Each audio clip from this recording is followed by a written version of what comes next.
초원의 집. 큰 숲속에 있는 작은 집.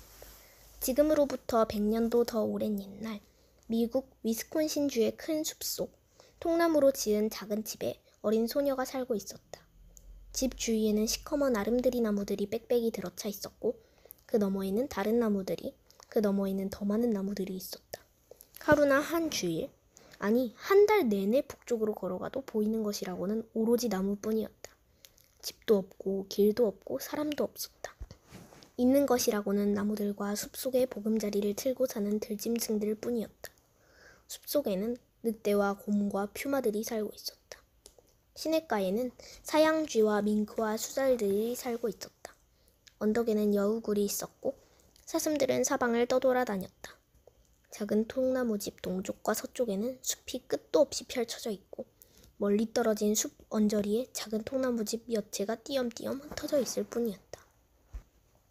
어린 소녀의 눈에 보이는 것은 그 작은 통나무집 뿐이었고 이 작은 집에서 소녀는 아버지와 어머니, 메리 언니, 그리고 갓난이 여동생 캐리와 함께 살고 있었다. 집안을 지나는 마찻길이 구불구불 달리다가 모퉁이 너머 숲속으로 사라지고 있었지만 그 길이 어디로 가는지, 길이 끝나는 곳에는 무엇이 있는지 소녀는 알지 못했다. 그 어린 소녀의 이름은 로라였다. 로라는 아버지를 아베라고 부르고 어머니를 어메라고 불렀다. 그 시절 그곳에서는 아이들이 아버지와 어머니라는 호칭을 쓰지 않았고 요즘 아이들처럼 아빠, 엄마라고도 부르지 않았다. 밤이면 로라는 침대에 누워 귀를 세웠지만 들리는 것은 나무들이 서로 속삭이는 소리뿐이었다. 이따금 멀리서 늑대가 청승맞게 울곤 했다. 어떤 때는 집 가까이 다가와 울기도 했다. 늑대가 우는 소리는 무서웠다. 로라는 늑대들이 어린 소녀들을 잡아먹기도 한다는 것을 알고 있었다. 하지만 튼튼한 통나무집 안에 있으면 안전했다. 현관문 위에는 아빠의 사냥총이 걸려 있었고 불독 잭이 문 앞에 엎드려 보초를 서고 있었다. 로라야, 가서 자거라. 늑대들이 들어오지 못하도록 잭이 지켜줄 거야. 아빠가 말하곤 했다. 그래서 로라는 이불 속으로 들어가 메리 언니 곁에 바싹 붙어서 잠들곤 했다. 하루는 밤중에 아빠가 로라를 침대에서 안 나올려 늑대를 볼 수 있도록 창가로 데려갔다. 늑대 2마리가 집 앞에 앉아 있었다. 늑대는 털북숭이 개처럼 보였다. 늑대들은 크고 밝은 달을 향해 코끝을 쳐들고 콩콩 짖어대고 있었다. 잭은 낮은 소리로 으르렁거리며 문 앞을 오락가락했다. 목덜미 털이 곤두서 있었다. 잭은 늑대들을 향해 날카롭고 사나운 이빨을 드러내 보였다. 늑대들은 여전히 청승맞게 울었지만 집 안으로는 들어올 수 없었다. 집은 안락하고 안전했다. 위층에는 널찍한 다락방이 있어서 빗방울이 지붕을 두드릴 때 놀기 좋았다.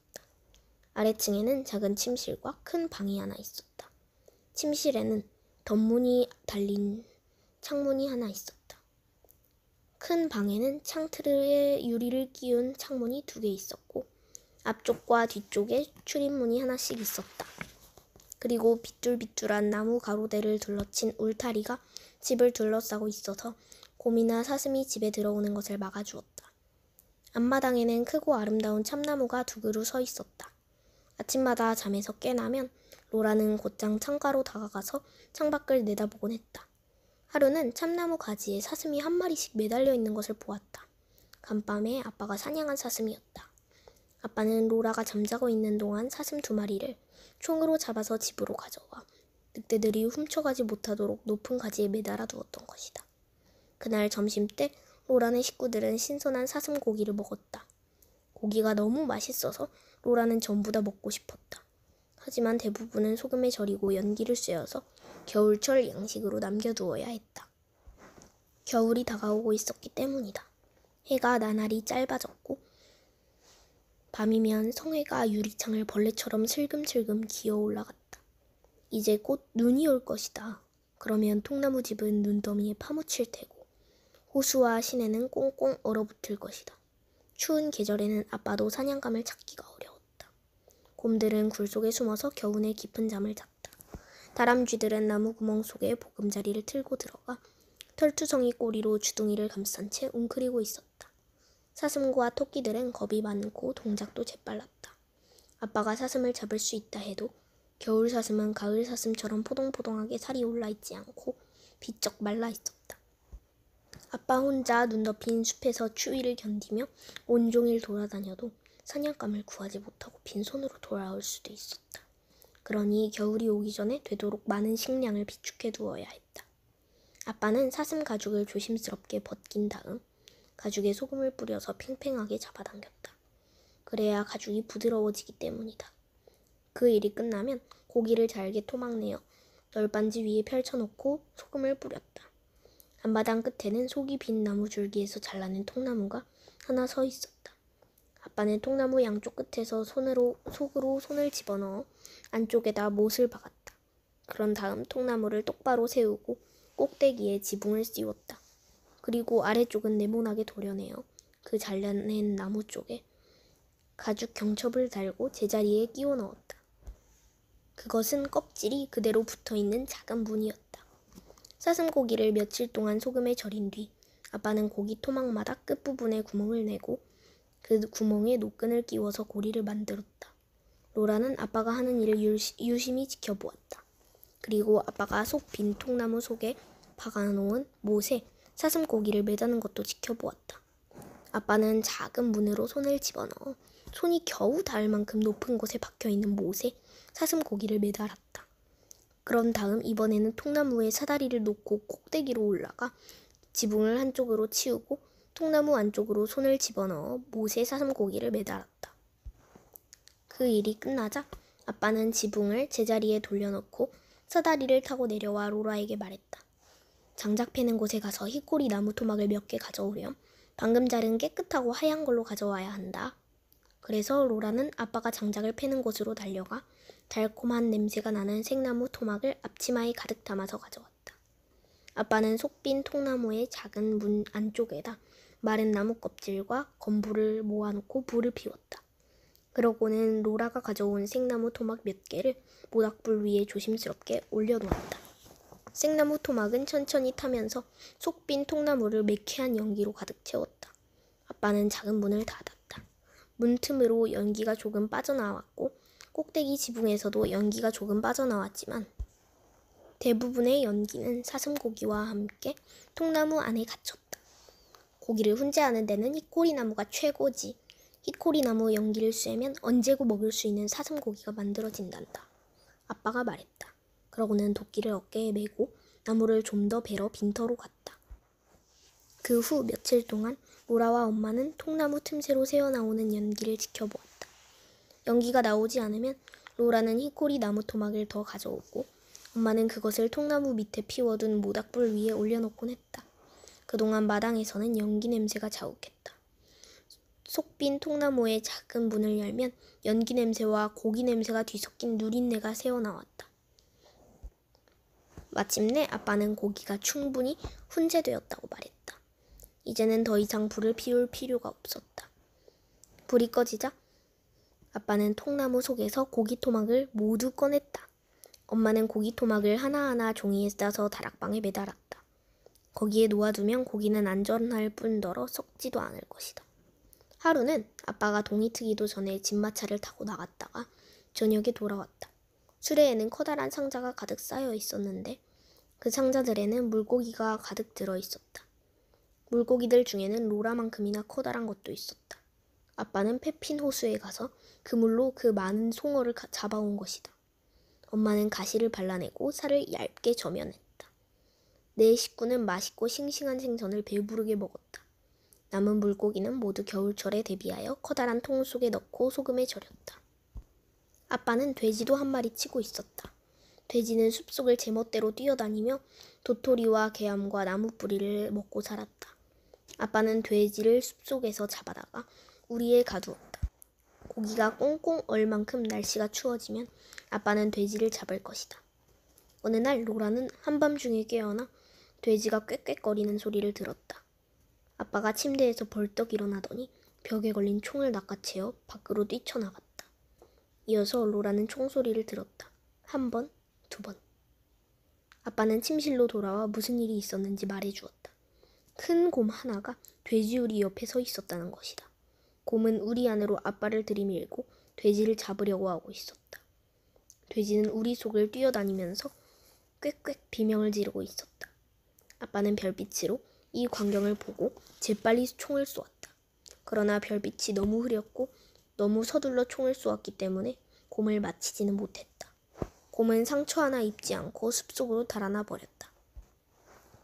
아빠가 곰을 잡지 못한 게 로라는 아쉬웠다. 로라는 곰고기를 무척 좋아했기 때문이다.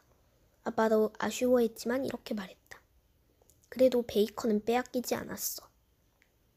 뒷곁에 있는 텃밭에서는 여름 내내 채소가 자라고 있었다. 텃밭은 집과 너무 가까워서 사슴도 낮에는 울타리를 뛰어넘어 채소를 먹지 못했고 밤에는 잭 때문에 가까이 오지 못했다. 이따금 아침에 텃밭에 나가보면 당근이나 양배추 사이에 사슴 발자국이 나 있곤 했다. 하지만 잭의 발자국도 함께 있는 것으로 보아 사슴은 텃밭에 들어오자마자 잭에게 쫓겨 울타리 너머로 달아난 게 분명했다. 얼어붙을 듯이 추운 계절이 왔기 때문에 감자와 당근, 순무, 양배추들은 모두 거두어들여 지하실에 저장해 두었다. 양파들은 꼭지를 줄줄이 엮어서 다락방에 걸어두었다. 그 옆에는 실로 꿰어 화환처럼 만든 붉은 고추들이 걸려 있었다. 다락방 한 구석에는 여러 종류의 호박들이 주황색과 노란색과 초록색 무더기를 이루며 쌓여 있었다. 식료품 저장실에는 소금에 절인 생선을 담은 통들이 놓여 있고 선반에는 노란 치즈가 쌓여 있었다. 하루는 헨리 외삼촌이 숲에서 나왔다. 아빠를 도와 돼지를 잡으러 온 것이다. 엄마의 커다란 식칼은 벌써 날카롭게 갈려 있었고 외삼촌은 폴리 외숙모의 식칼을 가져왔다. 아빠와 외삼촌은 돼지우리 근처에 모닥불을 피운 다음 그 위에 커다란 솥을 걸고 물을 끓였다. 물이 끓기 시작하자 아빠와 외삼촌은 돼지를 잡으려 갔다. 그러자 로라는 얼른 집 안으로 뛰어들어가 침대에 머리를 파묻고 손가락으로 귀를 틀어막았다. 돼지가 지르는 비명소리를 듣고 싶지 않았기 때문이다. 돼지는 조금도 아프지 않아. 아빠랑 외삼촌은 아주 잽싸게 돼지를 죽이니까. 아빠는 이렇게 말했지만 로라는 돼지가 지르는 비명소리를 듣고 싶지 않았다. 잠시 후 로라는 손가락 하나를 조심스럽게 떼고 귀를 기울였다. 아무 소리도 들리지 않았다. 돼지의 비명소리도 들리지 않았다. 이제부터 시작되는 도축 시간은 무척 즐거웠다. 볼 것도 많고 할 일도 많아서 아주 바쁜 날이었다. 아빠와 외삼촌은 기분이 좋았고 점심때는 돼지갈비를 먹을 수 있을 것이고 아빠는 로라와 메리에게 돼지 오줌통과 꼬리를 주겠다고 약속했다. 돼지가 죽자마자 아빠와 외삼촌은 돼지를 펄펄 끓는 물속에 넣었다 뺐다 하기를 몇 차례 되풀이했다.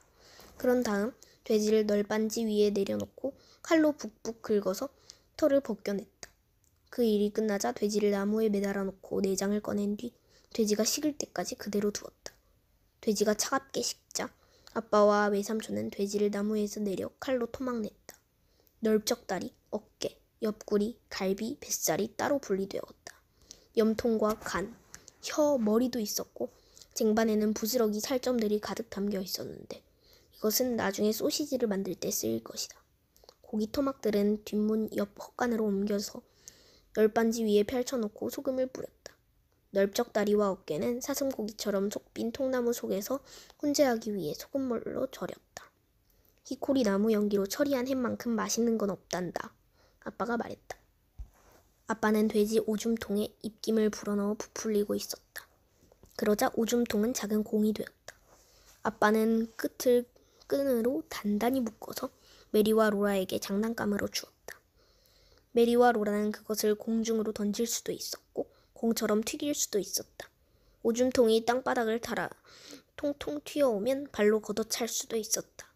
하지만 오줌통보다 재미있는 것은 돼지 꼬리였다. 아빠는 로라와 메리를 위해 돼지 꼬리의 껍질을 조심스럽게 긁어내고 굵은 쪽 끝에 코챙이를 찔러 넣었다. 엄마는 화덕을 열고 시뻘건 숯불을 갈퀴로 긁어서 아궁이 앞 쇠 받침대에 꺼내놓았다. 그러자 로라와 메리는 서로 번갈아 가면서 돼지꼬리를 그 뜨거운 숯불에 쬐었다. 돼지꼬리는 지글지글 소리를 내면서 튀겨졌다. 기름방울이 숯불 위로 뚝뚝 떨어져 불꽃을 내며 타올랐다. 엄마는 돼지꼬리에 소금을 솔솔 뿌렸다. 손과 얼굴이 뜨거워졌다. 로라는 손가락을 대었지만 너무 신이 나서 아랑곳하지 않았다. 돼지꼬리를 숯불에 굽는 일은 너무나 재미있었다. 메리와 로라가 공평하게 교대하기가 어려울 정도였다. 마침내 돼지꼬리가 다 구워졌다. 노릇노릇한 모양도 먹음직스러웠고 냄새도 기가 막혔다. 로라와 메이는 돼지꼬리를 식히려고 마당으로 가져갔지만 채 식기도 전에 맛을 보기 시작했기 때문에 그만 혀를 대고 말았다. 로라와 메리는 살점을 다 뜯어먹은 다음 뼈를 잭한테 주었다. 그것이 돼지꼬리의 최후였다. 돼지꼬리를 다시 맛보려면 내년까지 기다려야 할 것이다.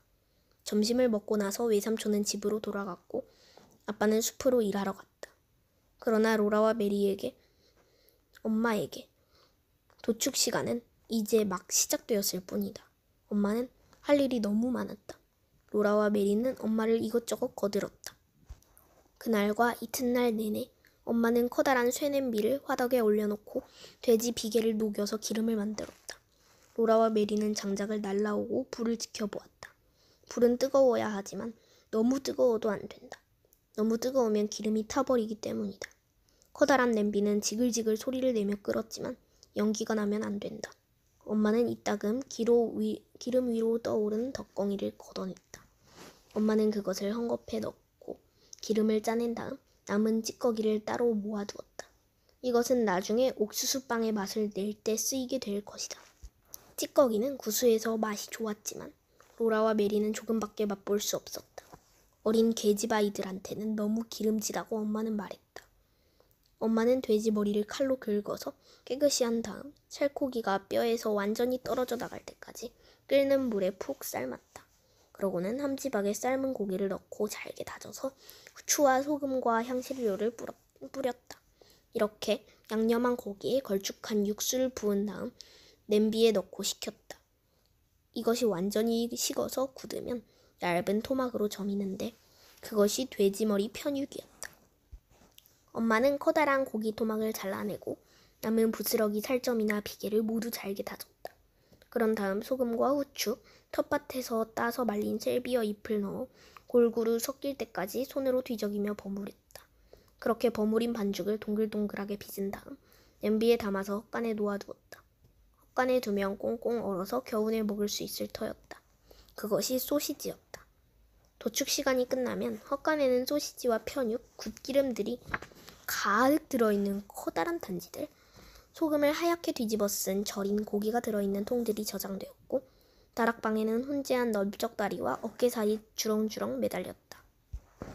작은 통나무집은 긴 겨울을 나기 위해 저장해둔 맛있는 음식으로 가득 찼다. 식료품실과 헛간과 지하실이 가득 찼고 다락방도 마찬가지였다.